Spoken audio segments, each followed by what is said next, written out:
I gotta wait. How long I gotta wait for a press record? Go. Welcome to the share, where Miss Dreme always has a story. I'm Dreme, a black woman with many beautiful interconnecting identities. A few I will name at this moment as we get started on this podcast journey together. A Bostonian, born and raised in the inner city, Dorchester and Roxbury neighborhoods, to a teenage single mother who has my whole heart. An educator, I've been working with youth and children since my teenage years, and formally, I have been teaching almost a decade now. That's wild to think about. An entrepreneur, I am the founder of The Chair, a black and brown centered tech platform dedicated to supporting people on their hair journey, where you can design hairboards, connect to hairstylists, and share hair care tips for a more joyous experience. I have a workable site, my prototype. It took me 2 years to build, and now I'm on this adventure that you're currently on with me. My goal for this podcast is to share stories, black stories, educator stories, entrepreneurship stories, and hair stories. I want you to leave each episode with the opportunity to gain new insight, just a glimpse into my world or the worlds that are featured on my podcasts, a little chuckle during your day or night, possibly a little anger to encourage you to advocate for justice, and hope to continue learning and dreaming. So come in and listen to the beautiful voices in the chair as they share their stories, starting with me. Where we share stories in the chair.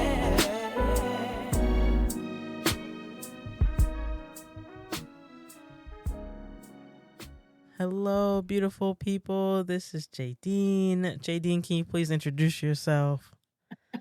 Hi, everyone. I'm Jadine. I am a Boston-based, Montserrat-born creative.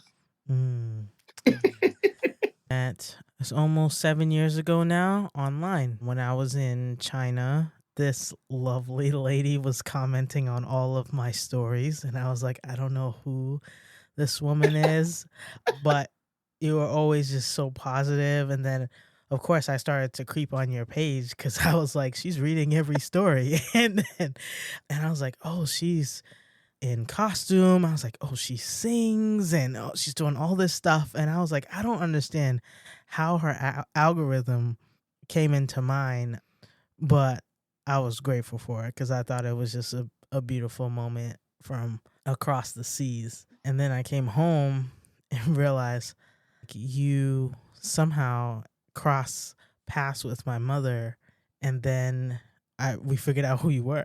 So I was like, look at the world is so small sometimes. Yeah, definitely. Definitely, it really is. It was kind of wild, actually. But yes, I was grateful for my wake up at 3 a.m. to see if you posted something. And I was like, yes, she wrote something. But since then, Jadine has always been dropping gems in terms of entrepreneurship and life and just having a lot of joy with the creative things that you're up to. So I'm curious to know, did you ever truly believe that you were going to be an entrepreneur? Was this always the goal for you? It wasn't. I honestly feel that I really only kind of began to take form and direction when I was in high school. I mean, I feel as though, and actually now that's a very funny question that you say that, because in looking back at my middle school years and all of that, when I immigrated to the US, I just kind of started signing my own self up as like a 12-year-old girl. Listen, as a 12-year-old, I was signing myself up for all kinds of after-school programs, whether they were adventure-based or education-based or sports-based or just about anything. And my parents would just be like, kid, you realize you already have 5 other things you're involved in, right? I'm like, yes, but that's only on Tuesday and Wednesday. But see, this other one is every other Thursday. And then when that one's not happening. So I had this whole master plan. I was a cheerleader. I was in track and field. I remained a young person that was overstimulated all the time. Mm. And it was self-inflicted. It was never really my parents going, you need to. But within that journey in high school, I was really starting to take a different direction in terms of creativity, because while I was in dance, I had an opportunity to take classes with an Alvin Ailey program one summer, and I was like, gosh, this is great. But then my teacher was like, although I want this for you, I feel you need to be looking at other things. And then I was also in JROTC because, hey, why not have two opposite things that you're interested in? Because that's just how I was. At that point in time, I had made my mind up that I wanted to be a pilot. And I wanted to be a fighter pilot. Now, I'm wearing glasses. Back then, at that time, you did require like 20/20 vision. I did not have that. And I since then learned that I'm though I'm a creative, I'm also a person who is very absolute in decisions. I can be really, really, really absolute. And when I recognized that dream would not become a reality, I kind of left that alone and just, ended up going into college and things of that nature, graduated. And of course, being still the creative person that I was, not feeling that being in one particular thing would suit me. While in college, I still had 3 jobs because why? I didn't need them, but I did them because, again, my need to be stimulated all the time. And my degree that I chose was communications because it could be multifaceted. I could be as creative as I wanted to be and still keep it moving. And I thought, all right, great, maybe I'll do journalism because that was something I seemed to be pretty good at. But then I got into writing and then recognized that my professors were kind of dictating my writing and what I wanted to write and how what my voice truly was. I decided, if I go to a network of some sorts and that is their mindset as well, I'm definitely not going to work with that because, again, I am somewhat a person who is very absolute in things. I then decided, okay, that's not it. I'm going to keep my degree, but I will not have a concentration in journalism. My parents were not too pleased because they fully expected to have their daughter on a anchor desk somewhere or headlining some show somewhere. So I already had that way about me.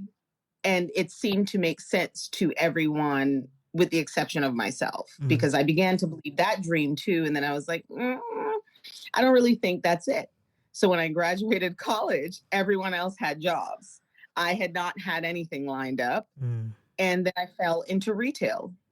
Again, my creativity, my ability to make something out of nothing, which is something I am really good at, started to flourish in that sense. So throughout my career, I should say careers, actually, throughout my life, I feel like I've had so many different directions that I could have gone in. And instead of just choosing one, I chose multiple directions. So I don't know if I'm being pulled in directions. I don't feel like I am. I feel like I can walk down the street, see what's there.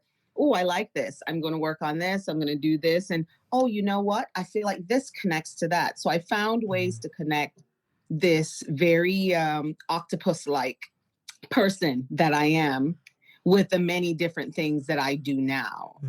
And I guess with being a creative, it's very hard to not be involved in a lot of different things and be pulled in a lot of directions. But I think I've gotten better at just kind of focusing on specific things and not getting waylaid, so to speak. So I feel that, yeah, in some way, all the things that I put in my path, because obviously I said I signed myself up for all of these things. It was never really my parents saying, this is what you should do, this is where you should go.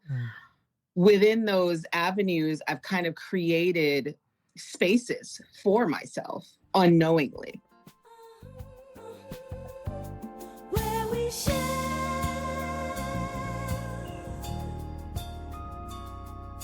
stories in the chair.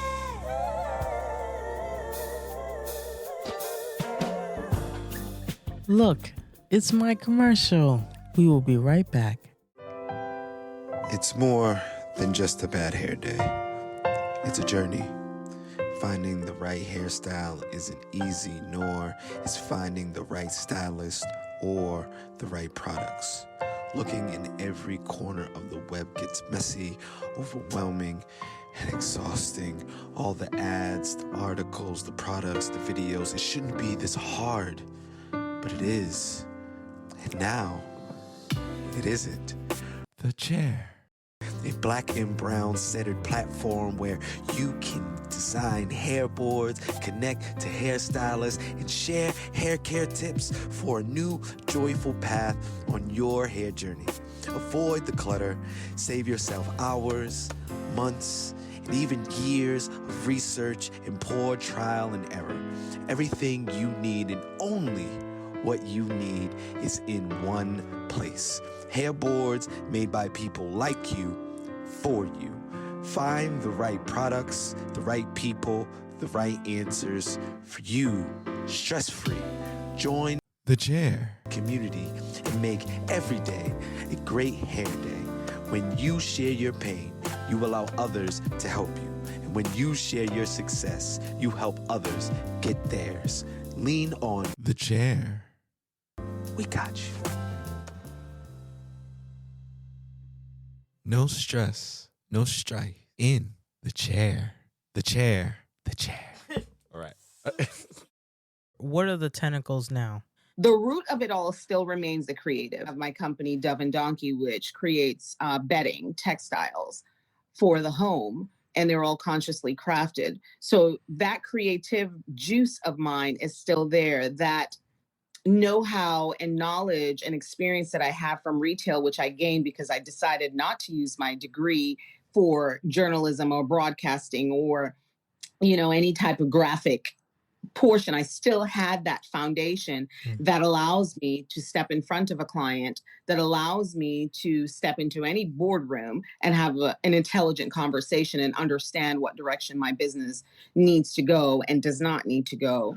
Then with that same level of creativity and that same bit of retail, I have carnival costuming that I do for my company, Island Diva Mask. So I'm designing carnival costumes. I get to really, really flex my creative muscle in coming up with these super fancy, super ethereal, out of these world costumes for women and men and just about anybody who decides that they want an ultimate form of expression. So that's all coming from my mind. It's coming from my soul. It's coming from the base of my culture. It's coming from all of those things. But again, to be able to speak intelligently to the clientele, though people are thinking all they're doing is buying costumes, it is not that, because people who play mass are lawyers, doctors, students, moms, dads, all, you have a myriad of different people. So therein comes my degree of communication. Therein comes my retail experience of dealing with many different types of people. And then, of course, I do so many other things outside of that. I sing. I'm a performer. So that creative side of me is always on display in every single thing that I do. I cannot hide that. So my tentacles now are really in 3 different directions, but the base of it, the brain of it, remains my creativity. All of that is one and the same. It's just different avenues of my creativity. One may be a bit more professional, a bit more rigid. One may be more exciting in terms of the music, in terms of the style of the costuming, in terms of what the product I'm offering my customer, versus sharing a part of my personal creativity, sharing the gift that I was given from my parents, my voice, sharing my vocal ability, sharing, my culture, the vibrance of it through the way I dance and perform on stage. Again, it still all comes back to that creative part of me. It's that, I guess, my epicenter of everything. I used to think I was being pulled in a lot of different directions, and I realized, no, you're not. You're still using the same creative juices to do all of these things. And if you didn't have that, maybe you'd only be doing one single thing. So I choose just not to pigeonhole myself. I allow myself to just be the person I've always been since I was a little girl. It hasn't changed. The way you talk is full of passion. And if you come across a young person who is feeling stressed because they love so many things, how would you coach them with holding on to their passion as a steering wheel in their life? Boy, now that's difficult because I feel, I mean, let's call a spade a spade. Life can be so disheartening at times. And I think a lot of times where that stems from is you having this fantastic idea. We all have those fantastic ideas within ourselves. We know that it's a great idea, but to get people or someone or some bodies who have a vested interest in that, when you don't get that, it is extremely disheartening. That's where you have to figure out your stick-to-itiveness. How much do you believe in that thing? You know, we can sit here and debate with the people who believe the earth is flat and the people who believe the earth is round. But the fact is a fact, the earth is round. It's not flat. You can see that in the case. But for you and for that young person out there, you have to find your gumption for that thing or those things. And I say those things because, as I clearly just said, was an example of a child who literally knew she was good at a lot of different things. She didn't choose, and maybe it could have been to my detriment. I don't know. I can't step back in time and say, gosh, if I had only focused on this one particular path, maybe I would have been this or that. I cannot. I know that where I am today because I stuck to my thought of, gosh, I love singing. I was very shy, but I loved singing. When I got on that stage, everyone would say, you are someone else. It is still you, but we see you. Then, of course, when my business partner approached me about Dove and Donkey, I said no initially because I didn't think this was something that was given to me and placed in front of me, which I did not feel I was qualified for because I'd never done it before. The other side of the coin is just remembering that you may not be able to see everything in front of you, and someone may be able to see that path for you. Sometimes you have to step out on that limb and take that leap. And I took that leap because secretly you will always know what is going to work for you and what isn't. How so? Because what I was being offered, right, was an opportunity to, in essence, expand on the creativity that I already knew I had. The reason why I was approached with that particular thing, because my client had worked with me for so long, she had already experienced what I could do. And a lot of times people will have already been watching you. You know, they'd be like, oh, why are you watching me? What? No. Sometimes people are studying you to understand just how much you can do and whether you're capable of X, Y, and Z. And oftentimes, without knowing, you're displaying your amazing set of skills. That sounds crazy, right? Sounds like a ninja thing. Amazing set of skills without even realizing that you're doing it. And then it becomes this shocker because it's like, oh my God, somebody saw that? You saw me do a handstand? I didn't even know I could do a handstand, but I was never confident with the handstand, but I did the handstand and you saw me do the handstand and you were like, that's amazing. Let's work on these handstands and teach everybody to do these handstands.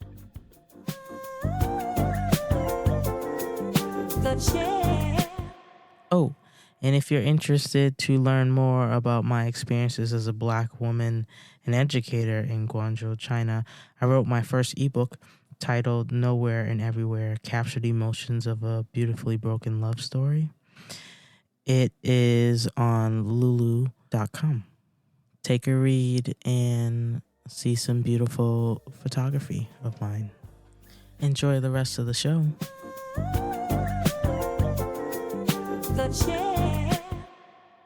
What did she see in you that you didn't see in yourself at that time? She saw my ability to put things together that others wouldn't. She saw my ability to understand things that I was looking at and to be able to relay that information to other customers or potential clients or whomever it may be. She saw my ability to step into any situation and handle it accordingly. She saw my ability to be a human for a business that had this conscious about who we were going to be serving, meaning the persons we were working with certified fair trade, understanding that the people that we're working with are people who are deserving of being treated fairly, who are deserving of being paid fairly, who are deserving of being spoken to as if they are counterparts, as averse to being, you're working for me, blah, blah, blah. These are different ethics that the company embodies, and I had already had those things. So oftentimes, like I said, you just never know what people see. And I did not know that she saw that. So when I backpedaled and said no, she was like, you are qualified.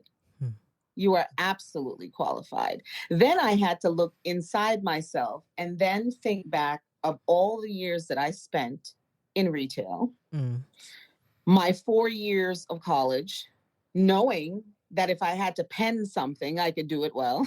Knowing if I had to communicate with anyone, I could do that. I mean, that's the name of my degree. If I had to do X, Y, and Z, I was capable of doing far more than I was letting on as a sales associate at Barneys New York. She saw through all of that. And I'm glad she did. So don't be afraid when someone sees something in you, young people, to look inside yourself and start to analyze yourself just a little bit. It's okay to do that because I had to do that because I was deathly afraid. Because now it meant it wasn't just Jadine designing costumes and singing on the stage. It was now Jadine and someone else growing an entire business, putting together an entire line of product, walking in front of Neiman Marcus and presenting our product, walking in front of Wayfair and presenting our product, going into speaking with persons who had multi-billion-dollar businesses, were known for founding those businesses successfully, okay? And me being able to do that convincingly. And this is what she saw in me. And those are the things we were able to accomplish. So don't be afraid when someone approaches and says, I see this for you. That makes me think about my time in China when I started writing the stories on Instagram. The reason I started writing the stories on Instagram was because my grandmother was struggling with WhatsApp and she just couldn't communicate, and she was stressing out about getting in contact with me. And I was like, oh, it's okay, Nana. I'll just write some stories and I'll make sure that they're on Facebook so you can read them every week or every couple days. I was like, oh, that's it. And so it wasn't in high school. Like, my first love is photography. And so that was just a personal love and something that I'm like, I know I can do this. And sometimes photography is easier for me than words. When I moved to China, I was having major photo block at the time. So I wasn't even picking up a camera before I landed. And as soon as I landed, I couldn't stop taking photos. And so I was taking photos. Like, I posted maybe 100 or so, but I took thousands of photos when I was in China. And so being able to take a moment through this photo and then tell these stories, for me, it just felt like this is a thing to be able to talk to my grandmother. And then I'm getting separate messages being like, no, Dreme, you're a real storyteller. Dreme, you're really doing this. I'm excited to read this. And the imagery is great. And you have me on my toes. And for me, it didn't feel like I was lifting. It didn't feel heavy to do this work because I was like, no, I'm just telling stories so my grandma knows I'm okay. That's all I'm doing. It was like a collective eye-opener for me, because then when I went to business school, like, and taking the marketing courses, and I was doing really well in them, and it wasn't until one of my marketing professors said, Dreme, the base of marketing is storytelling. And I was like, I see why I'm look, good at this. Like, okay, I'm seeing a trend. I'm seeing a trend here, right? But other people had to tell me that this is what they see and this is what this is for me to be able to be like, okay, maybe I am a good storyteller. Okay, how else can I tell stories in a way that is effective? So now it became, okay, I know I have the bare bones of this skill. Now, how can I add the finesse? And I feel like that's where all the practice and hard work and all that stuff comes in after for me. yeah. So I mean, it's kind of one and the same with what I'm saying for sure, because sometimes you need someone else or somebody's to point this out to you, because you probably wouldn't. You maybe actually I shouldn't say you probably wouldn't, but it may have taken you a little while to connect the dots. But with being told, and sometimes it's who the messenger is, right? Because it can't just be some willy-nilly person like, blah, blah, blah. You're not going to take that seriously. But this person, my business partner, to say that to me, and this is someone who had worked with me at Barneys as a client for 14 years. And I had no idea that the entire time I'm being observed. And the things that I do matter that much, or even seem to be that polished, because all I was doing was what I normally do. And for you, all you were doing was, let me just write these stories so my grandma can read these things. I have to like, Dream, your grandbaby's okay. Okay, we're good. And then without recognizing it, your stories were completely changing the game for a lot of different people like myself. Like I literally, as I said, would wake up looking for your stories. I'm like, oh, she didn't write nothing today? That's crazy. All right, okay, well. And I think this was before you could get like notifications that you posted. So at one point I forgot your Instagram name and I was like, oh my God, this is not gonna work. This is not gonna work.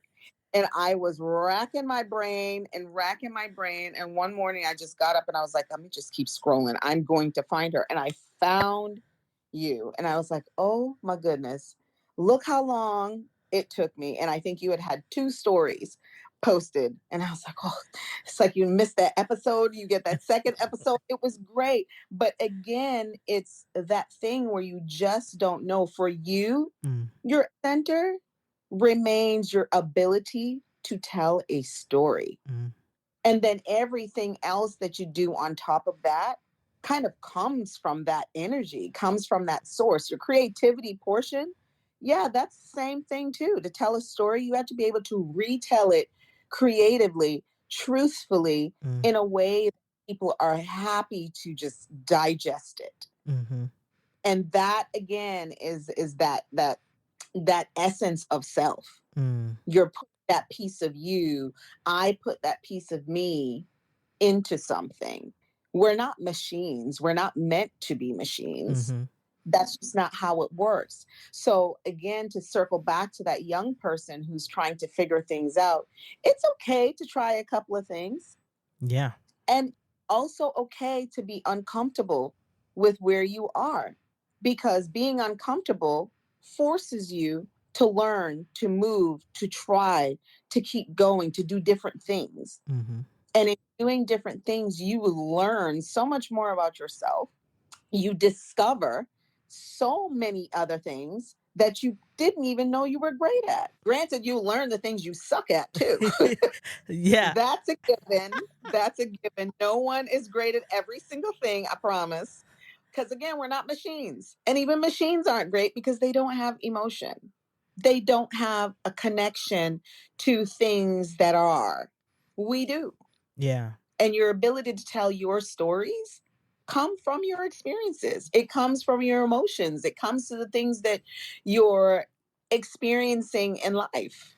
Yeah, it's definitely a learning experience for me. When I recognized that, like, I was starting to learn, when I was getting messages from friends that I hadn't talked to in years saying like, hey, I've been following along, or friends from London who are like, hey, I used one of your stories in my class to talk about identity, and I used this. Or friends from the West Coast who are like, hey, Dreme, just checking in. Or people from the neighborhood I grew up who've never left the country was like, you were my window into learning what China looked like.